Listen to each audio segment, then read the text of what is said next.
But let's start with some facts. 1 in 4 women have been the victim of domestic violence by an intimate partner, while 1 in 7 men have experienced the same. 10 million children worldwide are exposed to domestic violence every day. Boys who witness domestic violence are twice as likely to abuse their partners and children when they become adults. Women who are screened for domestic violence were 44% more likely to discuss domestic violence with their doctor compared to 8% of women who weren't screened.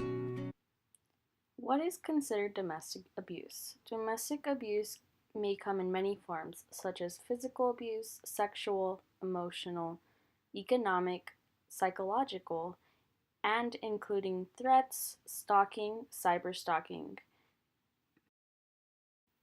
When any person has experienced domestic abuse, they are greatly affected within themselves, their environment, and occupations.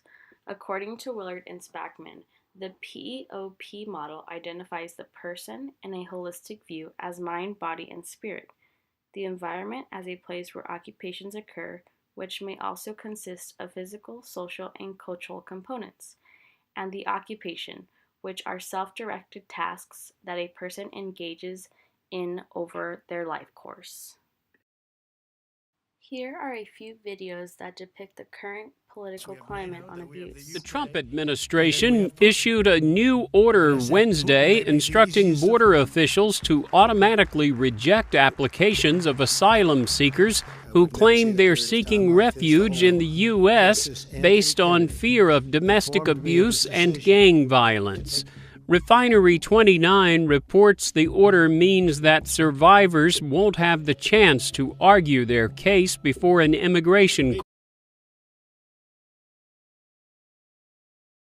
The conversation about a typically taboo topic sweeping the nation, ultimately uprooting many in high-powered positions. But Me Too actually traces its origins back a decade, when activist Tarana Burke created it to help sexual assault survivors in underprivileged communities. To be able to say something as simple as Me Too, but have it be as impactful as it is, to add to this choir of voices also saying it, that's how you build community.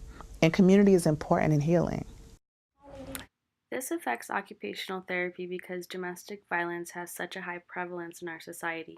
According to the CDC, domestic abuse alone has an extremely negative impact on mental health, activity limitations, sleep, blood pressure, PTSD, and so much more. It's important that occupational therapists be aware of this possibility within their clients. Occupational therapists are mandated reporters, meaning by law, they must report any suspected abuse towards a child. As occupational therapists, roles may shift from practitioner, which will consist of healing and helping the client, and educator, which may be providing appropriate resources to clients if any abuse is suspected.